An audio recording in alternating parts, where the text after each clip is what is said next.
एक बड़ा सा जंगल था। उसी जंगल में एक सूखा घास का घर था।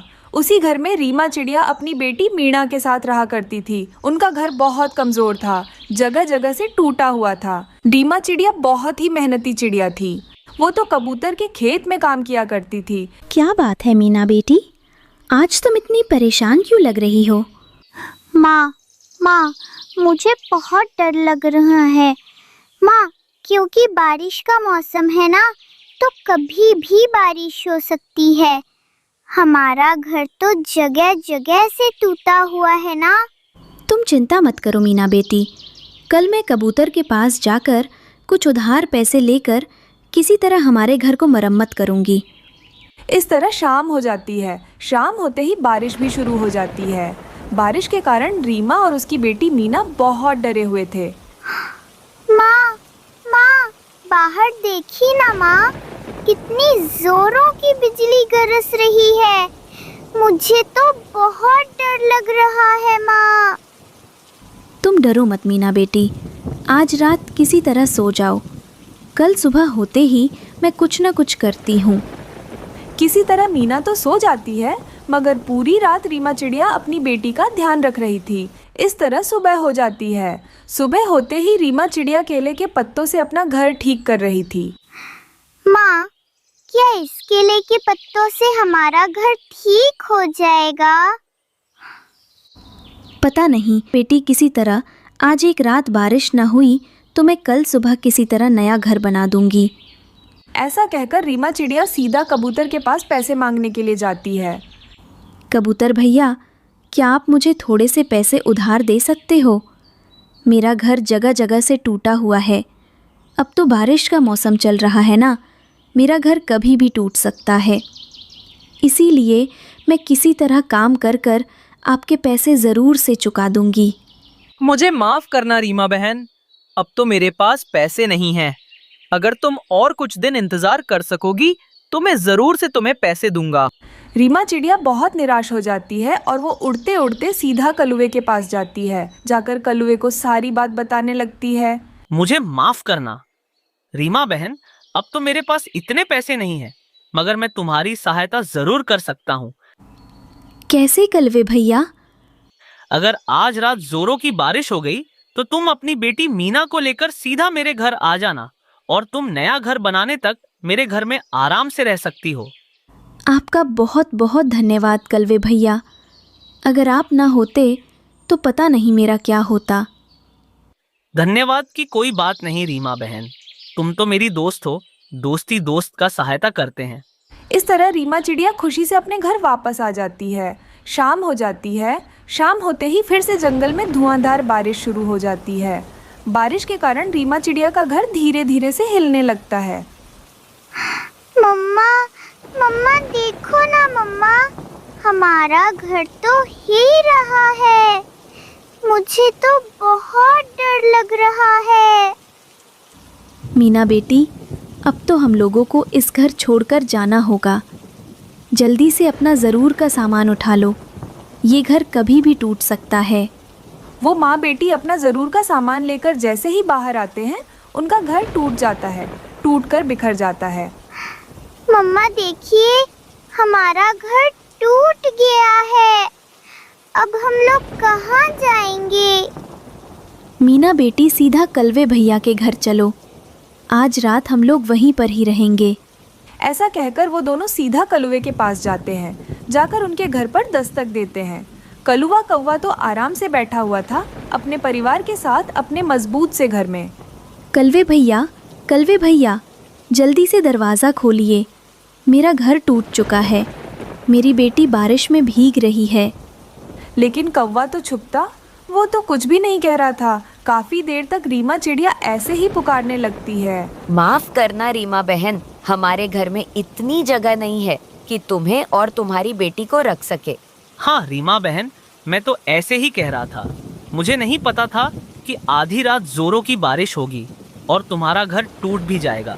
तुम यहाँ से चले जाओ, मैं तुम्हारी कुछ भी सहायता नहीं कर सकता, मुझे माफ कर दो। ये सुनकर रीमा चिड़िया तो बहुत निराश हो जाती है और अपनी बेटी को लेकर वो जंगल छोड़कर वो इंसानों की बस्ती में चली जाती है और उसे रास्ते में एक पुराना ड्रम दिखाई देता है। माँ, देखिए वो कितना बड़ा ड्रम पड़ा हुआ है। क्यों ना बारिश रोकने तक हम लोग उसमें ही रहे। हाँ मीना बेटी, मैं भी यही सोच रही हूँ। ऐसा कहकर वो माँ बेटी आराम से उसी ड्रम में एक बड़े से छेद करके रहने लगते हैं। अरे वाह मम्मा, ये तो हमारा घर से भी ज्यादा मजबूत लग रहा है। हाँ मीना बेटी, अब तो हमें किसी बात की भी चिंता नहीं है। अब तो हम लोग बारिश रुकने तक आराम से इसी घर में रह सकते हैं। इस तरह वो माँ बेटी उस ड्रम के घर में बारिश रुकने तक आराम से रहने लगते हैं।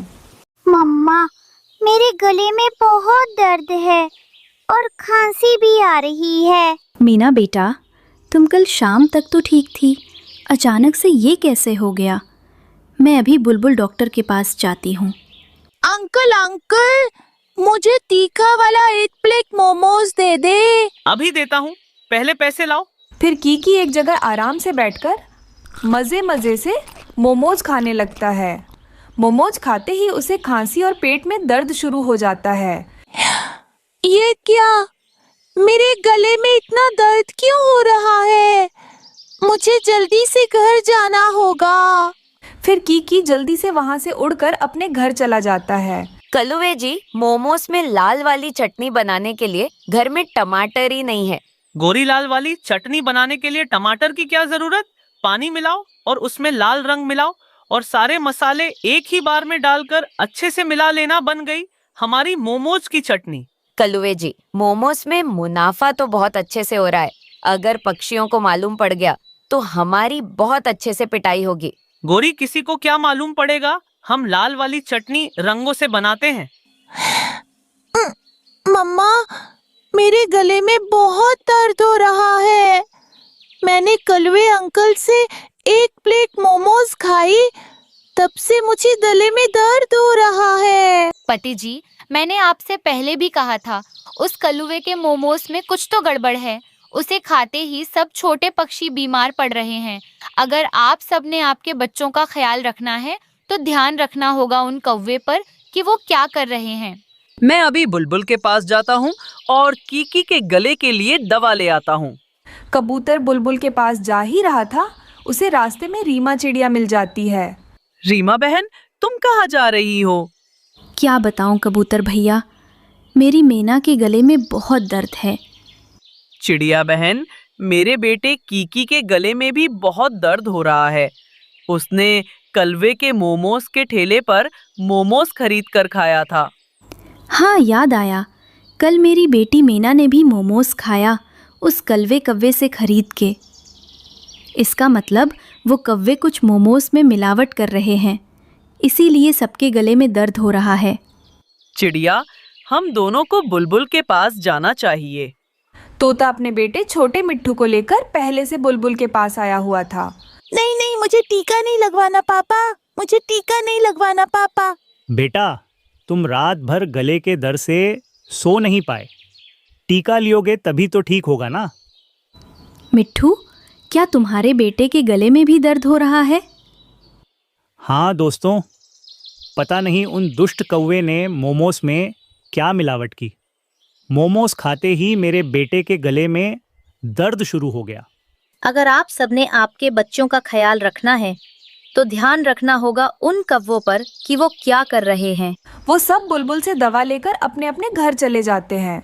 कलुए, मेरे सुंदर पति कलुए, अगर ऐसे ही चलता रहा तो मैं बहुत जल्द सोने का हार लूंगी।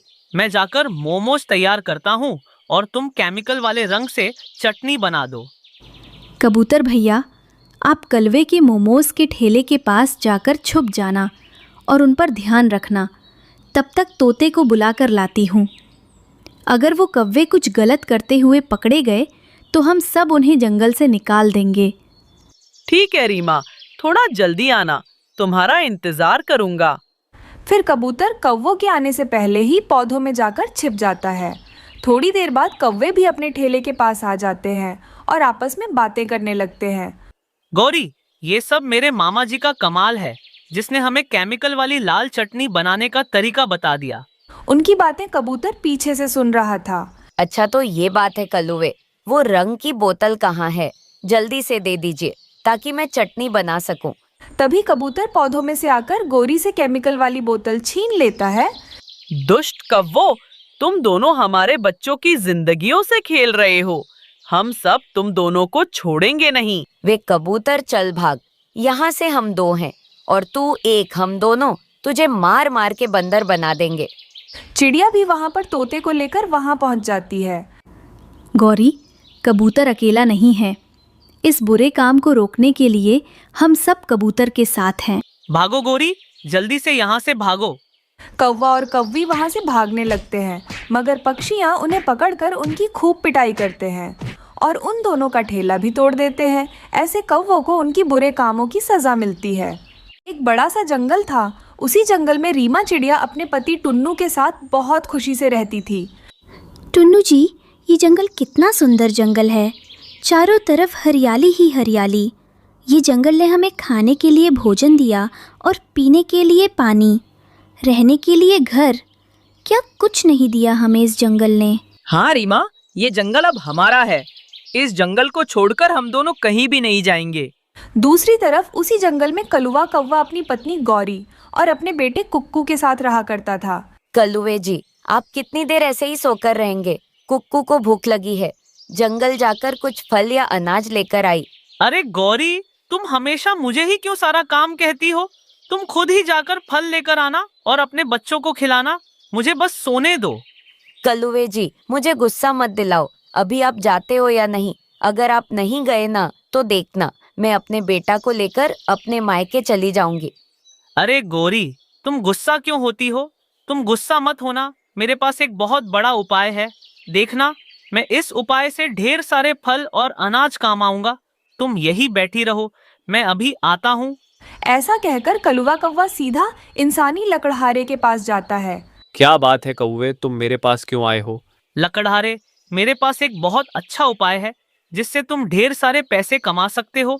और मैं ढेर सारे फल और अनाज, क्या बोलते हो? क्या ढेर सारे पैसे तो बताओ ना, क्या उपाय है? क्यों ना मैं जंगल से तुम जितने चाहते हो उतने लकड़ियां ला कर दूं और बदले में तुम मुझे ढेर सारे फल और अनाज देना। तो बोलो, मेरा उपाय कैसा है? अरे वाह, तुम्हारा उपाय तो बहुत अच्छा है। मैं तो जंगल जाकर लकड़ियाँ नहीं काट सकता, लेकिन तुम तो काट सकते हो ना। लेकर आना, बहुत सारे लकड़ियाँ लेकर आना। तुम जितने फल चाहते हो मैं उतने फल में ला कर दूंगा, और जाते हुए ये कुल्हाड़ी भी अपने साथ लेकर जाना। अरे वाह, अब मैं इस इंसान को लकड़ियां बेचकर बहुत अमीर हो जाऊंगा। अगले दिन कलुआ कौवा अपने दोस्त के साथ उस जंगल के अंदर आता है। तुम अब काम पर लग जाओ, हम सबको ढेर सारे पेड़ काटने हैं। मगर कलुए, पेड़ काटना तो जुल्म है। तुम मुझसे ऐसे काम क्यों करवा रहे हो? बकवास बंद कर। अगर तुझे ढेर सारे फल चाहिए है तो जैसा बोलता हूँ वैसा ही कर। चल अब जा काटना शुरू कर। दूसरी तरफ ये बात कुछ पक्षियों को पता चल जाती है। पक्षियों, सब इधर आ जाओ, जल्दी से मेरे पास आ जाओ। क्या हुआ लूसी बहन, तुम सब पक्षियों को यहाँ क्यों बुला रही हो? सब पक्षियों को आने दो, फिर मैं बताती हूँ। लूसी की आवाज़ सुनकर सब पक्षियाँ लूसी के पास आ जाते हैं। फिर लूसी सबको सारी बात बताने लगती है। दोस्तों, मैंने अभी देखा कलुआ कौवा और उसके साथ ही हमारे जंगल के पेड़ काट रहे हैं। ऐसे कैसे हो सकता है? ये जंगल तो सबका है। मैं अभी जाकर उस कलुए कव्वे से बात करता हूँ। नहीं नहीं टुन्नू जी, आप मत जाइए। कलुआ कौवा अपने साथियों के साथ है। वो हम पर हमला करेगा तो हम सब मर जाएंगे। हम दोनों आराम से कलुए कव्वे के पास जाते हैं और उसे अच्छे से समझाते हैं। फिर रीमा और टुन्नू कलुए के पास जाते हैं। कलुए, ये जंगल हम सबका है। तुम हमारे इस जंगल के पेड़ क्यों काट रहे हो? मैं काटूंगा, इस जंगल के सारे पेड़ काटूंगा और इंसानों को बेचकर ढेर सारे फल और अनाज कमाऊंगा। अगर तुम हमारे हरे भरे जंगल के पेड़ों को काट दोगे तो हम कहाँ रहेंगे? हम सब घर कहाँ बनाएंगे? मुझे कुछ नहीं पता। अगर तुम सबको इस बात से परेशानी हो रही हो तो तुम सब इस जंगल को छोड़कर चले जाओ। फिर रीमा और टुन्नू कलुए से कुछ नहीं कहते, वो वहाँ से चले जाते हैं। टुन्नू जी, हम एक काम करते हैं। इंसानों की बस्ती में जाकर उस लकड़हारे से हम बात करते हैं। वो दोनों तुरंत इंसानों के बस्ती में आ जाते हैं और लकड़हारे से बात करने के लिए उसके पास चले जाते हैं। जाओ जाओ छोटे पक्षियों, यहाँ से जाओ। मुझे तो ढेर सारी लकड़ियाँ चाहिए, इसलिए मैंने कौवे से बात कर ली। तुम पक्षियाँ अपना अपना देख लो और जंगल छोड़ कर चले जाओ। नहीं लकड़हारे, हम सब पक्षी हमारे जंगल को छोड़कर कहीं नहीं जाएंगे। मैं तुम्हें सबक सिखाकर रहूंगा। चलिए टुन्नू जी, हम यहाँ से चलते हैं। ऐसे मूर्ख इंसानों के पास दिल नहीं होता। फिर टुन्नू और रीमा जल्दी से इंसानों की मुखिया के पास चले जाते हैं। माँ जी, हम सब पक्षी हरे भरे जंगल में खुशहाली का जीवन बिता रहे हैं। हमारे जंगल का कलवा कव्वा और इंसानों का लकड़हारा मिलकर पैसों के लिए हमारे जंगल के पेड़ काट रहे हैं। क्या मेरे होते हुए मेरे बस्ती के लोग ऐसा कर रहे हैं? जंगल के पेड़ काट रहे हैं? ऐसा मैं कभी होने नहीं दूंगी। जंगल पक्षियों का साझा है, उनका हक है कि वो जंगल में आराम से जिंदगी गुजारे। चिड़िया, मैं लकड़हारे से बात करूंगी कि कलुवे कौवे से लकड़ियां ना खरीदे। आपका बहुत बहुत धन्यवाद माँ जी। दूसरे दिन इंसानों की मुखिया लकड़हारे के पास जाती है। दुष्ट लकड़हारे, तुम जंगल से लकड़ियां काटकर पैसे कमा रहे हो। आज के बाद से तुम कलुवे कौवे के पास से लकड़ियां मत खरीदना, वरना तुम्हें मैं यहाँ से निकाल दूंगी। अच्छा वो मुखिया जी, मुझे माफ़ कर दीजिए। आज के बाद से मैं कभी ऐसा नहीं करूँगा। वो थोड़े से पैसों के लिए मैं लालच में आ गया था, मुझे माफ़ कर दीजिए। दूसरी तरफ टुन्नू अपने साथियों को लेकर कलुवे कौवे के पास आता है और उसकी खूब पिटाई करने लगता है। इस तरह उस दिन के बाद से जंगल के सब पक्षी अपने हरे भरे जंगल में खुशी खुशी से रहने लगते हैं। रीमा चिड़िया और कलुवा कौवा दोनों दोस्त थे। एक बार की बात है, दोनों दोस्त भोजन की खोज में निकले हुए थे कि वो रास्ता भूलकर दूसरे जंगल पहुंच जाते हैं। कव्वे भैया, ये जंगल मैंने पहले कभी नहीं देखा। मुझे लग रहा है कि हम रास्ता भूल चुके हैं। रात भी होने वाली है। अब ऐसे अजनबी जंगल में हम रात कैसे गुजारेंगे?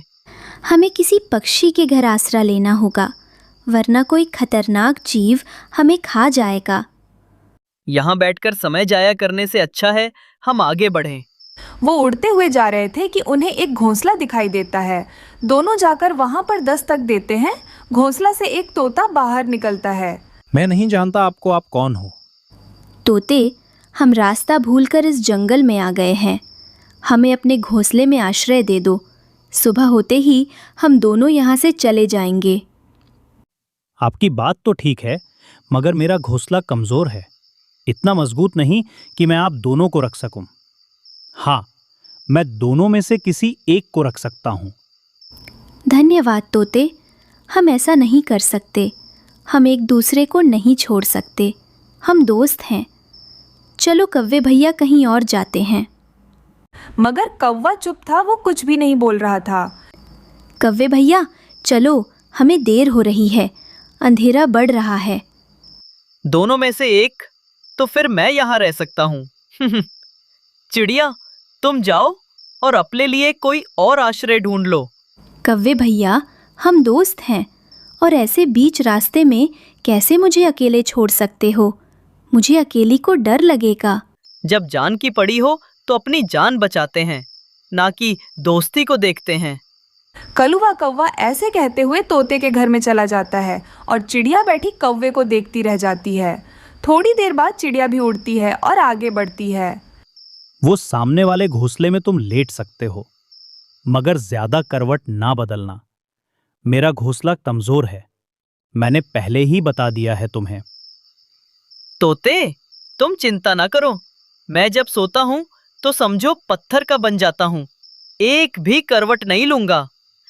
चिड़िया बेचारी को बहुत डर लग रहा था। पहले वो दो थे, इसलिए उन्हें एक दूसरे का सहारा था, मगर अब चिड़िया अकेली रह गई थी। थोड़ी दूर एक सूखा हुआ पेड़ था जिसकी खोखर में एक कबूतर छुपा बैठा था। वो चिड़िया को आवाज देता है, या चिड़िया बहन, मौसम खराब है और रात भी है। तुम यहाँ आ जाओ, इस पेड़ की खोखर में तुम खुद को छुपा सकती हो। चिड़िया इधर उधर देखती है और फिर कबूतर को देखकर पेड़ की खोखर में चली जाती है। अरे चिड़िया बहन, तुम अकेले इतनी रात को तुम कहाँ पर जा रही हो? मैं और कौवा रास्ता भूलकर इस तरफ आ गए थे। रात हो गई तो बहुत परेशानी हुई। थोड़ी देर बाद बारिश शुरू हो जाती है। बारिश बहुत तेज थी। पहले तो तोते का घोंसला लटका रहता है, मगर फिर तेज हवा से तोते का घर हिलने लगता है। वही हुआ जिसका डर था। नहीं बचेगा मेरा घर, नहीं बचेगा।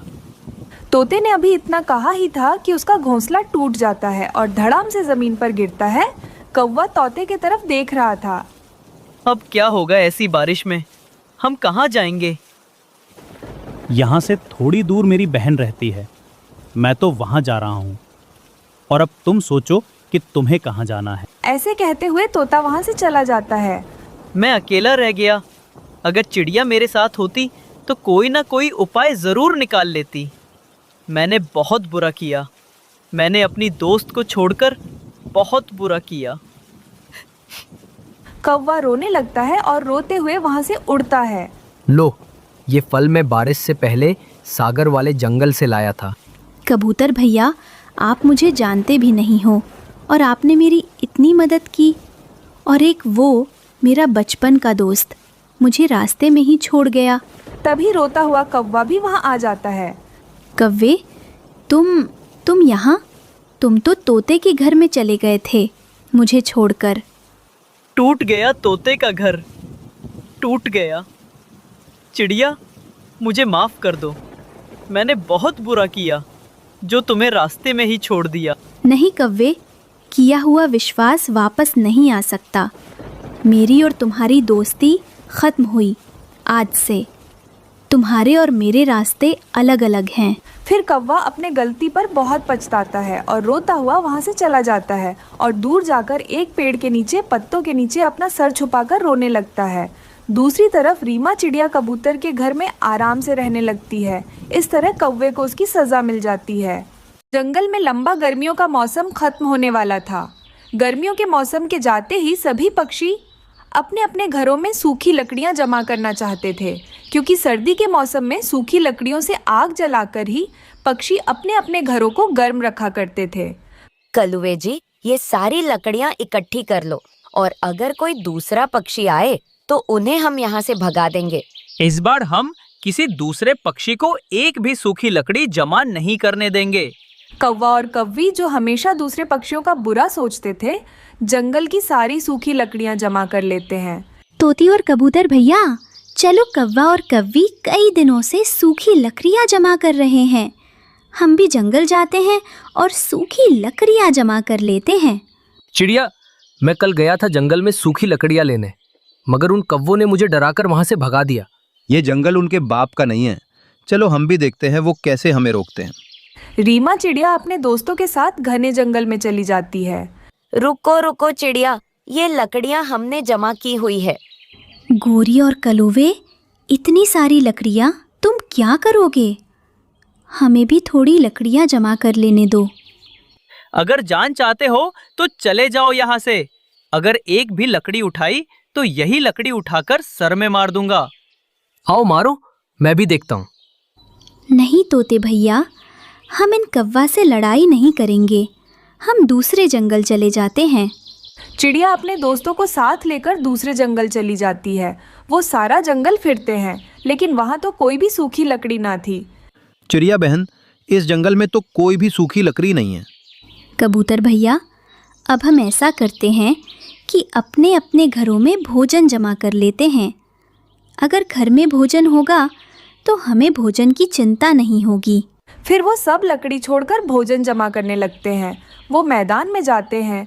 वहाँ चावल के पौधे थे। चिड़िया, कबूतर और तोता उस दिन सारे चावल के पौधों से चावल तोड़ तोड़ कर अपने अपने घरों को ले जाते हैं। कौवा और कव्वी को तो लकड़ियाँ जमा करने के अलावा कोई काम ही ना था। वो अपना घर लकड़ियों से भर लेते हैं। फिर दूसरे दिन चिड़िया, कबूतर और तोता नदी के पास जाते हैं और वहाँ से कुछ मीठे फल और गेहूं के दाने जमा करते हैं।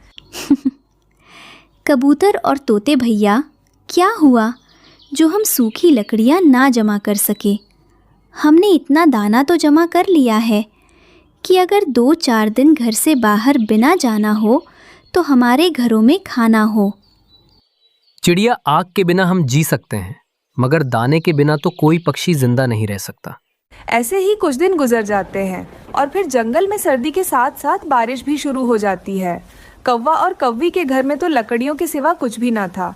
एक दाना भी घर में नहीं था। गोरी, हमने तो सारा वक्त लकड़ियाँ जमा करने में ही जाया कर दिया और घर में खाने को कुछ भी नहीं है। कलुए, मुझे तो बहुत भूख लगी हुई है।